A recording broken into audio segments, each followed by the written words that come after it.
Hey guys, it's Tricky Nick here. I know I've been doing a lot of ranking videos lately, so I figured I would switch it up today. Super Mario Odyssey recently celebrated its 3-year anniversary, and it's regarded as not only one of the best Nintendo games, but one of the greatest games of all time.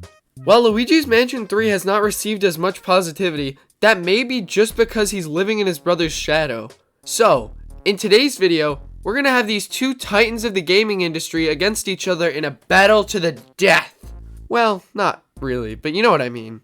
This video will be organized into 4 sections: popularity, graphics, gameplay, and last but not least, replay value. Gameplay will be worth 2 points, as it's the core of any good video game. If you guys want me to switch up the point system or anything, please let me know in the comments, because this is the first time I'm doing this, so I'm a little unsure of how I'm gonna do it. Be sure to also let me know what you guys think of this new video format as well, because if you enjoy it, I'm probably going to do some more. Also, be sure to keep in mind that this video is my opinion, so if you like the game that loses, that's completely okay. So, without further ado, let's begin the battle of the beastly bodacious brothers, the clash of gaming titans, the war of generic Italian plumbers, Super Mario Odyssey versus Luigi's Mansion 3. When it comes to popularity, it's not as simple as you might think. To find out the game's popularity, I had to look at how many copies were sold in relation to other games in that franchise. Not simply just which game has more sales. Now, when it comes to Super Mario Odyssey, the game has 19 million sales. While this is a lot of sales, Super Mario Odyssey is only the 5th most popular game out of all the mainline Mario games. On the other hand, Luigi's Mansion 3 has 7.8 million sales, but it's the most popular game in the Luigi's Mansion franchise. That being said, there are only 5 Luigi's Mansion games in the franchise. This decision was actually a lot harder than I thought at first, as there are valid reasons to put either one as more popular. Ultimately, I'm gonna have to go with Luigi's Mansion 3, because it outsold every game in the franchise by over 1 million, which is an impressive feat that Super Mario Odyssey couldn't quite do. This next section was an easy decision to make, because one of these games has just such amazing and stunning graphics. Super Mario Odyssey has large open environments, so keeping the game at 60 FPS becomes a struggle. When looking at things in the distance, the frame rate can take huge drops to 30 or even 20 FPS. However, Luigi's Mansion 3 tends to keep the environments smaller, which allows for incredible graphics. Graphics in Luigi's Mansion 3 are easily the best graphics of any Nintendo Switch game. Every environment is charming and beautiful, everything runs so smoothly, and the cutscenes make me feel like I'm playing an interactive movie. So this one has to go to Luigi's Mansion 3 by a landslide. This part is the most important part of the battle, as it's worth not just 1 point, but 2 points. First, let's start with our leading competitor, Luigi's Mansion 3. Ironically, Luigi's Mansion 3 takes place in a hotel, and just like its predecessor, Luigi and his gooey friend Luigi has to fight ghosts and make his way to King Boo to defeat him. In order to get there though, Luigi has to make his way through 17 floors, all with unique and special themes. We have the boiler room, basement, grand lobby, mezzanine, hotel shop, great stage, RIP suites, Castle McFrights, garden suites, paranormal productions, unnatural history museum, tomb suites, twisted suites, spectral catch, fitness center, dance hall, and the master suite. On all of these floors, we have to fight normal ghosts and boss ghosts. Normal ghosts are pretty easy to fight, and these little fights are fun challenges in between the puzzles. Oh yeah, the puzzles. Along with battling every ghost on every floor, Luigi has to solve puzzles throughout the floors too. These puzzles were pretty difficult and really fun to figure out. Anyways, after Luigi solves puzzles and slams some ghosts around, he reaches the boss ghost of the floor. These bosses range in quality, from pretty mediocre to literally the best boss fights I've ever played.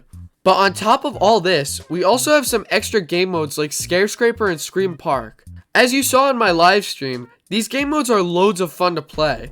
So, if Luigi's Mansion 3 has all of that, how does Super Mario Odyssey compare? Well, this game features Mario traveling the world in a ship called the Odyssey. Mario visits the Cap Kingdom, Cascade Kingdom, Sand Kingdom, Lake Kingdom, Wooded Kingdom, Cloud Kingdom, Lost Kingdom, Metro Kingdom, Seaside Kingdom, Snow Kingdom, Luncheon Kingdom, Ruined Kingdom, Bowser Kingdom, Moon Kingdom, Mushroom Kingdom, and finally the dark and darker side of the moon. All of these kingdoms are large open areas filled with life. The colors are vibrant, the NPCs all have personality, and the power moons are fun to find, for the most part. I'll get into that later. The Broodals are Bowser's wedding planners, and they fight Mario at various points throughout the game. These fights are fun, but like the Koopalings, they get a little repetitive after the first or second time you fight them. But then there's the crowning achievement of the game, Cappy. Cappy allows us to capture any enemy we please, taking the Mario formula and turning it on its head. This was a monumental moment in Mario's history, and for that, it gets the points over Luigi's Mansion. That being said, it was pretty close. The only reason Super Mario Odyssey wins this one is that Luigi's Mansion just did not revolutionize the Luigi's Mansion franchise as much as Super Mario Odyssey did for the Mario franchise. But I guess with Luigi's Mansion, if it ain't broke, don't fix it. But yeah, still, I had to go with Super Mario Odyssey. It just revolutionized the Mario series. It just changed everything. This is it, folks. It all comes down to this final section. This part was the toughest decision of the video, as both have valid reasons to get the point for replay value. Luigi's Mansion 3 features a few collectibles. On every floor, we have some gems that are pretty difficult to get. They require things like puzzle solving, knowing your tools well enough, and defeating ghosts. There is also one boo on every floor that actually requires us to complete the floor and then go back before we can find it. Hearing this was really exciting because that meant I get to go back through every amazing floor of the game to find each one. The final thing that requires some replaying is collecting all the ghosts. This requires us not only to replay the story mode, but also the extra game modes. Ghosts like Boolossus and the Skelligoob require us to play Scarescraper and Scream Park to collect them, which is really fun to do. On the other hand, Super Mario Odyssey has an insane number of power moons that require us to play through the entire game, and then some. In fact, there are 1,000 potential moons for us to get in this game. There's also the regional coins that can only be collected in a specific kingdom. These are often hard to find, and they often require us to return to a kingdom to collect all 50. But all these collectibles cause an issue with the game. The immense amount of power-ups in this game make for an annoyingly difficult 100% of the game. Some of the moons are way too difficult or just plain stupid to get. While some of these moons are loads of fun to collect, others can make you want to rage quit. For example, one of the worst moons in the game is the one where we have to find a taxi in the sky. Like really, who is gonna look for a taxi in the sky unless they look up a guide? Like nobody is gonna be like, hey, I'm in this telescope. Let's take a look-see around. Oh, there's a floating taxi. Here's a power moon. Yeah, sure. Okay. Yep. Anyways, we also have the dark and darker side of the moon. 2 kingdoms unlocked after finishing the main story mode.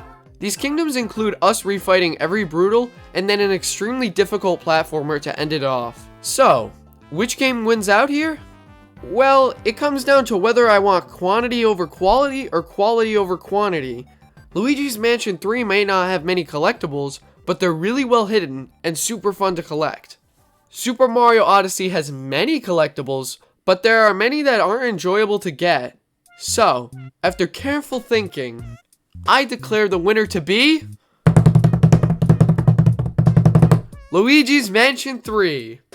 Don't get me wrong, this one was extremely close, and I could have just as easily picked Super Mario Odyssey. It simply came down to the fact that while I love Super Mario Odyssey so much, the power moons just get too tedious to collect.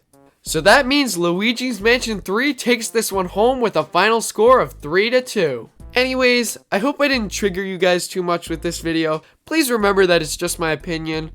As always, if you guys enjoyed this video, be sure to like and subscribe for more Nintendo content. Check out the Discord server, and I will see you all in the next one.